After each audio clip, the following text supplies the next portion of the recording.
Assalamualaikum warahmatullahi wabarakatuh.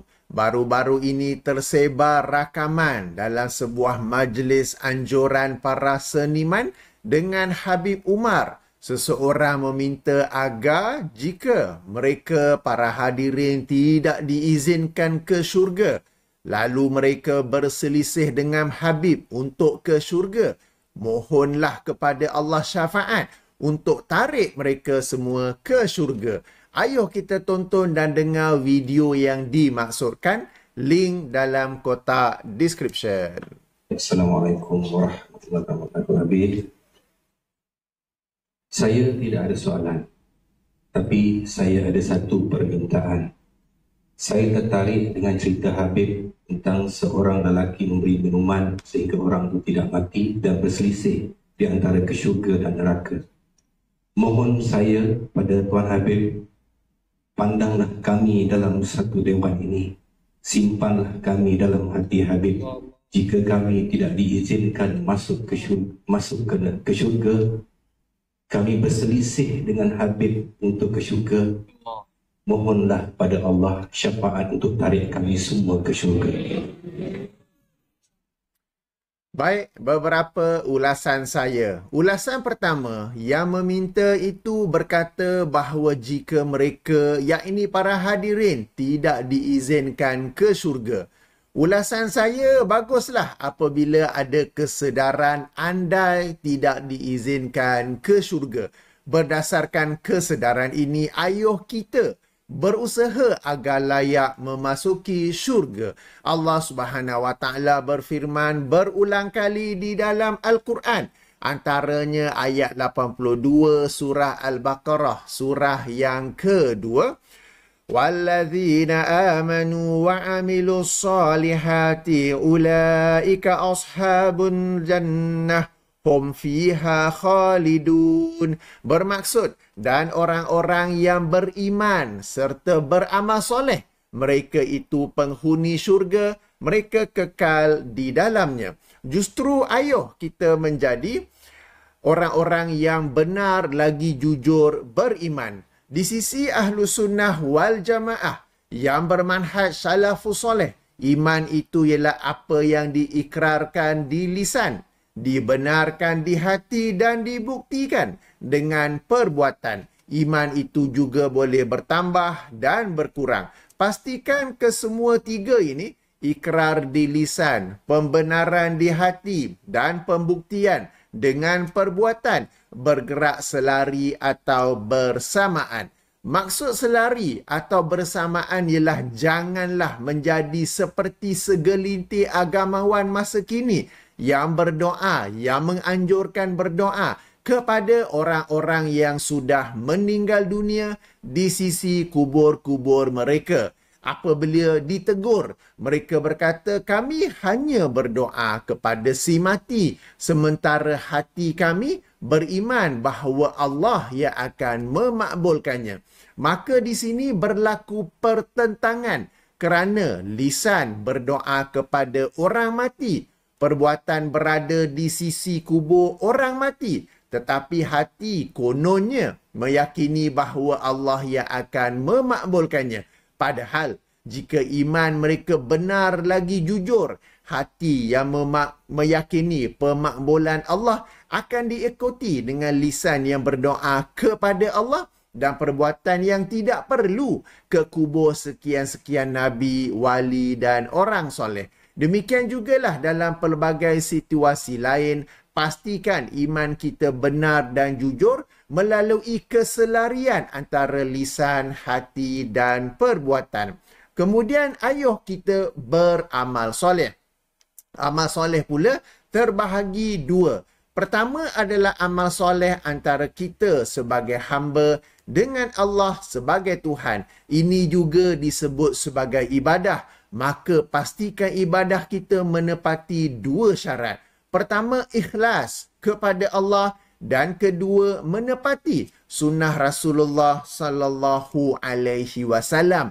Tinggalkan ibadah yang bid'ah atau yang diragui antara sunnah dan bid'ah. supaya amal soleh kita itu benar-benar diterima oleh Allah Subhanahu Wa Taala dan menjadi penyebab untuk kita memasuki syurganya. Kita sedia maklum ada sebahagian amalan, sebahagian ibadah itu satu pihak kata ia adalah bid'ah hasanah, satu pihak berkata ia adalah bid'ah dolalah. Inilah yang saya masukkan dengan ibadah yang diragui. Apakah ia sunnah ataupun tidak. Tinggalkan ibadah-ibadah yang diragui tersebut kerana ibadah yang confirm 100% daripada sunnah Rasulullah sallallahu alaihi wasallam amatlah banyak sehingga kita bukan saja tidak sempat mengamalkannya tetapi tidak sempat untuk membaca dan mempelajari hadis-hadis tentangnya. Justru tinggalkanlah apa yang diragui itu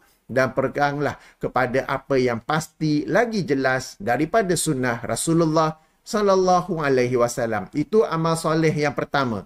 Kedua ialah amal soleh antara kita dengan makhluk Allah yang lain seperti berbuat baik kepada ibu dan bapa, ahli keluarga, jiran dan sesama manusia, baik yang muslim maupun yang belum muslim.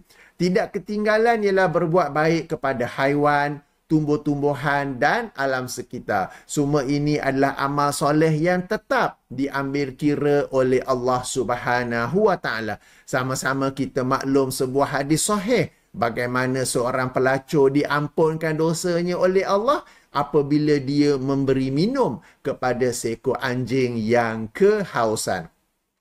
Amal-amal soleh ini menjadi sebab kita masuk syurga. Sebagaimana firman Allah Subhanahu Wa Taala dalam ayat 72 surah Az-Zukhruf, surah yang ke-43, di mana Allah Subhanahu Wa Taala berfirman, "Wa tilkal jannatul lati uristumuha bima kuntum ta'malun." Bermaksud, dan itulah syurga yang diwariskan kepada kamu disebabkan amal-amal yang dahulu kamu kerjakan. Kita juga akan memasuki syurga kerana rahmat Allah, di mana dengan rahmat itu kita mendapat pelbagai anugerah di dalam syurga yang berkekalan. Meskipun amal soleh kita di dunia ini hanyalah sedikit dalam tempoh yang pendek. Maka sekali lagi saya ulangi, baguslah apabila ada kesedaran andai tidak diizinkan ke syurga. Ayo kita menterjemah kesedaran ini untuk berusaha ke syurga dengan iman dan amal soleh. Ulasan kedua ialah kenyataan lalu berselisih dengan Habib untuk ke syurga. Ini adalah satu kenyataan yang sangat salah di sisi akidah Ahlus Sunnah wal Jamaah. Ini kerana syurga dan neraka adalah milik Allah Subhanahu Wa Taala dan hanya Allah yang berhak menentukan siapakah ahli syurga dan siapakah ahli neraka. Apabila dikatakan lalu berselisih dengan Habib untuk ke syurga, ia menunjukkan keyakinan bahawa Tuan Habib sudah pasti seorang ahli syurga. Ini adalah keyakinan yang salah.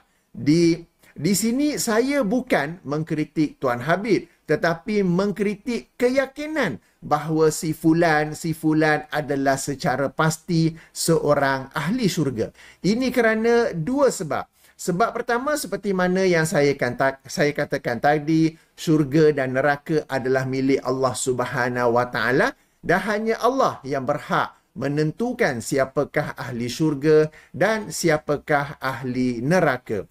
Sebab yang kedua, kita meyakini seseorang itu adalah ahli syurga berdasarkan zahir amal soleh yang nampak. Namun, ia bukanlah pengukur bahawa seseorang itu adalah ahli syurga. Demikian juga kita mungkin berkeyakinan seseorang itu adalah ahli neraka berdasarkan zahir perbuatan mungkarnya yang nampak. Namun, ia bukanlah pengukur bahawa seseorang itu adalah ahli neraka.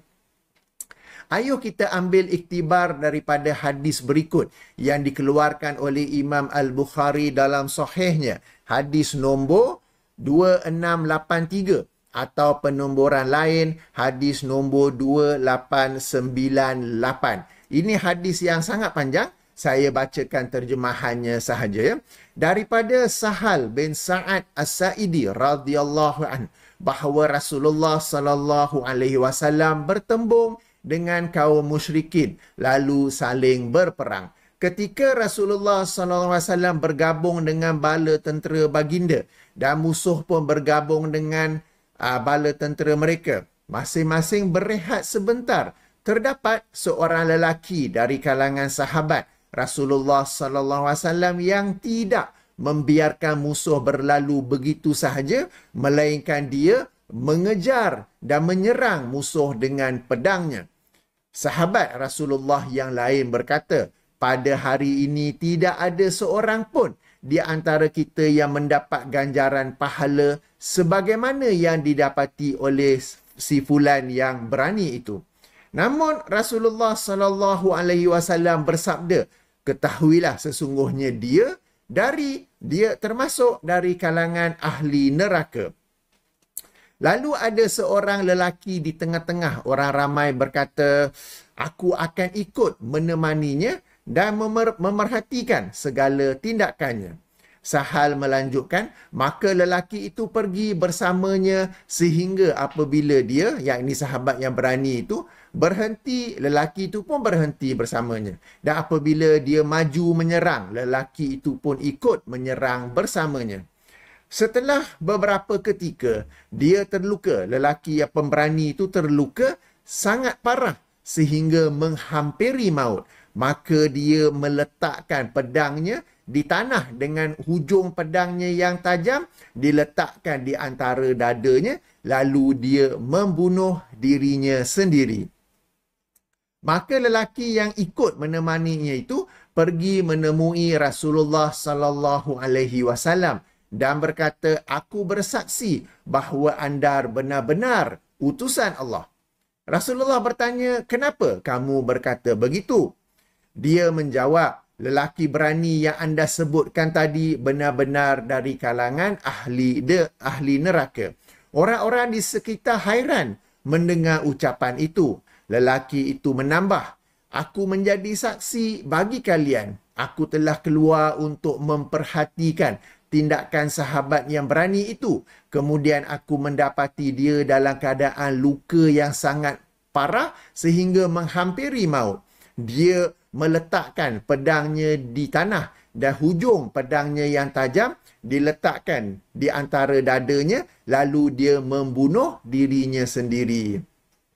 Maka pada kesempatan itu juga Rasulullah sallallahu alaihi wasallam bersabda, sesungguhnya ada seseorang yang mengamalkan amalan ahli syurga berdasarkan apa yang nampak pada manusia, akan tetapi dia adalah dari golongan ahli neraka. Dan ada seseorang yang mengamalkan amalan ahli neraka berdasarkan apa yang nampak oleh manusia, akan tetapi dia adalah dari golongan ahli syurga. Sekian hadis daripada Sahih Al-Bukhari.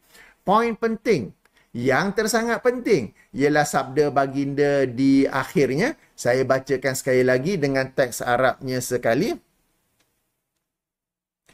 Inna rajula la ya'malu amala ahlil jannati fima yabdu linnasi wa huwa min ahlin nar. Wa inna rajula li ya'malu amala ahlin nari fima yabdu linnasi wa huwa min ahlil jannah. Bermaksud, sebagaimana saya baca tadi, sesungguhnya ada seseorang yang mengamalkan amalan ahli syurga berdasarkan apa yang nampak pada manusia. Kita nampak dia orang yang soleh, kita nampak dia orang yang warak, kita nampak dia, orang kata apa? Sejuk hati bila tengok. Akan tetapi, dia adalah dari golongan ahli neraka. Dan ada seseorang yang mengamalkan amalan ahli neraka berdasarkan apa yang nampak oleh manusia. Kita tengok orang tu teguknya, kan?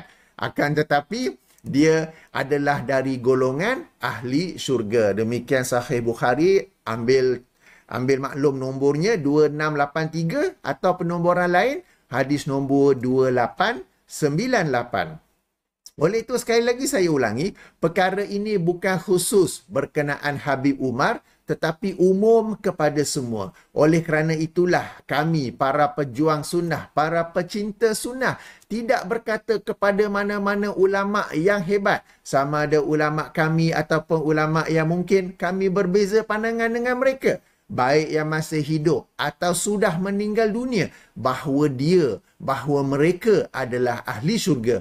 Sebaliknya kami mendoakan mereka dengan doa yang baik-baik sahaja. Ulasan ketiga ialah terhadap permintaan mohonlah kepada Allah syafaat untuk tarik kami semua ke syurga. Dalam permintaan ini terdapat isyarat bahawa Tuan Habib mampu memberi syafaat di akhirat kelak. Tentang syafaat ini, umat Islam secara umumnya terbahagi kepada 3 aliran. Aliran pertama adalah mereka yang menafikan syafaat di akhirat kelak. Mereka berhujah bahawa keadaan setiap orang adalah berdasarkan amalan masing-masing, bukan campur tangan orang lain yang memberi syafaat sehingga ahli neraka dapat menjadi ahli syurga. Aliran kedua adalah mereka yang bermudah-mudahan dalam urusan syafaat sehingga berkeyakinan sesiapa sahaja daripada kalangan orang soleh dapat memberikan syafaat kepada mereka di akhirat kelak. Mereka mengkiaskannya kepada keizinan Rasulullah SAW untuk memberi syafaat di akhirat kelak. Justru sebagaimana Rasulullah boleh memberikan syafaat, maka orang soleh yang lain pun boleh memberikan syafaat. Aliran ketiga ialah yang di pertengahan antara pertama dan kedua, dan inilah aliran Ahlus Sunnah wal Jamaah. Jadi ringkasnya ada satu ekstrim ke sini, satu ekstrim ke sini, Ahlus Sunnah wal Jamaah di tengah-tengah. Satu ekstrim kata tak boleh, satu ekstrim pula bermudah-mudahan siapa saja boleh memberi syafaat. Di tengah-tengah ialah aliran Ahlus Sunnah wal Jamaah. Demikianlah akidah ataupun aliran Ahlus Sunnah wal Jamaah ini, kita berada di pertengahan antara pelbagai aliran lain yang ekstrim dalam pandangan masing-masing.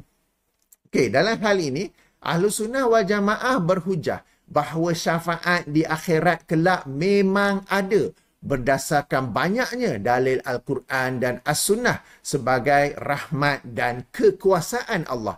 Namun syafaat bukanlah boleh diberikan oleh sesiapa, melainkan ia adalah dengan 2 syarat, izin Allah dan reda Allah. Syarat pertama ialah izin Allah dan ia meliputi 2 pihak. Pihak yang memberi syafaat dan pihak yang akan menerima syafaat. Jika Allah tidak izinkan, maka tiada siapa yang dapat memberikan syafaat. Jika Allah izinkan seseorang memberi syafaat, tidak semestinya Allah izinkan semua orang ataupun seseorang itu dapat menerima syafaat tersebut. Dalil pemberian syafaat adalah dengan izin Allah, ialah ayat ketiga surah Yunus, surah yang ke-10, di mana Allah Subhanahu wa taala berfirman, "Ma min syafi'in illa min ba'di iznih." Bermaksud, tidak ada sesiapa pun yang dapat memberi syafaat melainkan sesudah izinnya. Jika tadi ialah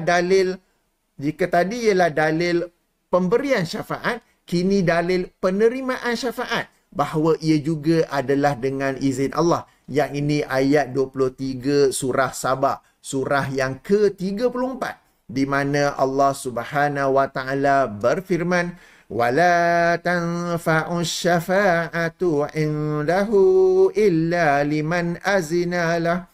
Bermaksud, dan tiadalah berguna syafaat di sisi Allah melainkan bagi orang-orang yang telah diizinkannya memperoleh syafaat itu. Okey, syarat kedua ialah reda Allah berdasarkan firman Allah Subhanahu wa taala dalam ayat 28 surah Al-Anbiya, surah yang ke-21. Ya'lamu ma baina aydihim wa ma khalfahum wala yashfa'una illa liman irtada. Okey, fokus kita ialah wala yashfa'una illa liman irtada. Bermaksud dan mereka tiada memberi syafaat melainkan kepada orang yang diredai Allah. Justru ringkasnya, syafaat memang ada di akhirat kelak. Namun ia bukanlah sesuatu yang mudah diberikan dan diperolehi oleh sesiapa jua. Syafaat hendaklah dengan izin Allah ke atas pemberi dan penerima, dan Allah tidak mengizinkan syafaat itu melainkan ke atas orang-orang yang diredainya. Antara petanda awal seseorang itu diredai Allah ialah apabila dia meredai agama yang Allah redai ke atas kita, umat Muhammad, yakni agama Islam yang tulen lagi asli. Bagaimana mungkin seseorang itu menjadi orang yang diredai Allah jika di dunia dia tidak meredai agamanya, sehingga disebabkan ketidakredaannya itu ataupun petanda ketidakredaannya itu, dia meyakini pelbagai bid'ah dalam urusan akidah dan mengamalkan pelbagai bid'ah dalam urusan ibadah. Sebab apabila seseorang itu reda dengan agama Allah, dia akan reda dengan akidah yang asal, yang tulen. Dia akan reda dengan ibadah yang asal dan tulen, dan dia tidak akan perlu, bahkan dia menolak bid'ah-bid'ah tersebut. Hanya orang yang tidak reda dengan agama Allah yang asal dan tulen ini, mereka akan mencipta dan mengamalkan pelbagai bid'ah dalam urusan akidah dan ibadah. Ulasan keempat.